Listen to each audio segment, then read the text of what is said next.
Il n'y a pas de chasseur sans feu. Le feu est un élément capital dans la chasse. Et Dieu lui-même, pendant qu'il venait rencontrer Moïse, puisque Moïse devait le rencontrer, il est venu sous forme de feu pour se révéler à lui. Pourquoi? Parce que le territoire sur lequel il veut rencontrer Moïse, il y avait déjà un esprit qui régnait dans le territoire, il faut les chasser. C'est pourquoi il est venu sous forme de feu.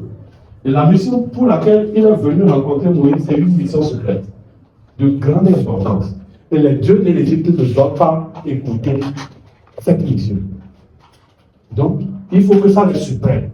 Donc, il fallait que Dieu vienne avec le feu pour d'abord sécuriser l'environnement. Le feu apporte la sécurité. Amen. Le chasseur sans feu peut mourir à la chasse. Et le feu, quand nous sondons les Écritures, sans feu, tu ne peux pas. Moi, le Seigneur, par la grâce, m'a révélé le feu que les sorciers utilisent. Si je te vois, si tu es brûlé par le feu des sorciers, moi, je peux le savoir. Parce que Dieu m'a révélé comment ils opèrent, le feu qu'ils utilisent.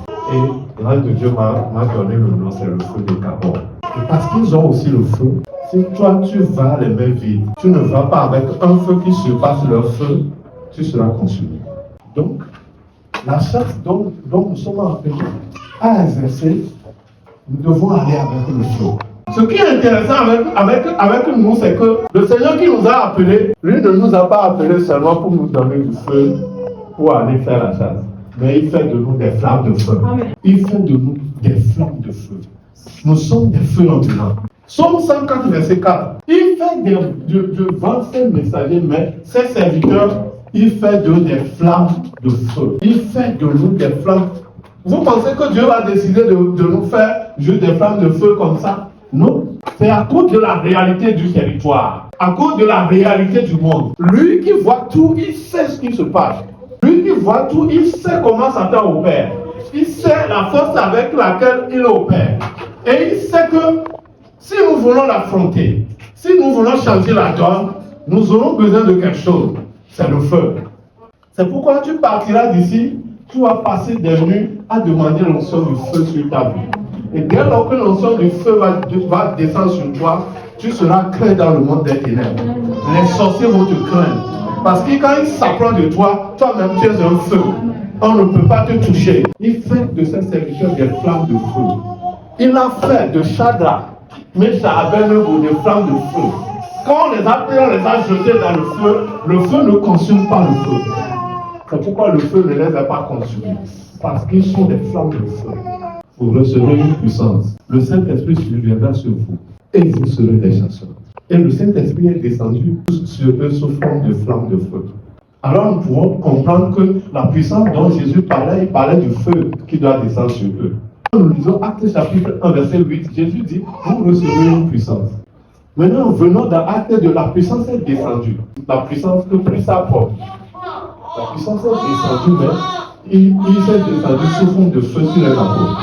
Donc nous pouvons comprendre que Christ parlait du feu à ses disciples.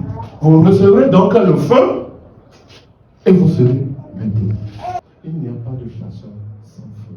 Nous qui avons fait un peu la campagne, nous pouvons encore vous expliquer ça. En période de chasse, qu'est-ce que les chasseurs font? Quand ils partent, ils mettent le feu d'abord dans les brousses. Ils mettent le feu d'abord dans les brousses. Maintenant, le feu là va chasser les animaux. Les animaux maintenant vont s'accumuler sur les restes. Si le feu de Dieu t'entoure, tu seras intouchable. Le feu de l'esprit nous rend intouchables par les démons, par les sorciers, par les féticheurs. Si tu es embrasé, tu seras intouchable. Le feu de l'esprit nous rend intouchables. Et là, la donne change. Au lieu qu'eux ils viennent pour t'attaquer, c'est toi qui vas les chasser. C'est toi qui vas les poursuivre. Ils ne viendront pas un seul chemin, mais ils vont se confronter au feu. Et ils partiront par 7 chemins. Je déclare qu'il en soit ainsi. Qu'il en soit ainsi dans ta vie. Ils ne viendront pas un seul chemin pour t'attaquer. Ils ne viendront pas un seul chemin pour te nuire. Mais ils partiront par 7 chemins. Ils vont se confronter au feu. Le feu des chasseurs. Élie était un chasseur. Et lorsqu'il a décidé de chasser les féticheurs, les prophètes des Baals, Élie a choisi le feu. Il a choisi le feu. Il a fait d'abord descendre le feu sur l'autel. L'autel a été consumé. Et pendant que l'autel consumait, toute leur force était consumée. Ah, lisez bien les Écritures. L'Esprit de Dieu dit ceci. Pendant que Élie a annoncé ce combat, cette confrontation, Élie a dit, le Dieu qui va faire descendre le feu. Maintenant, qu'est-ce qui va se passer? Les prophètes de Baal vont évoquer leur Dieu. Et leur Dieu n'a pas répondu. Ok?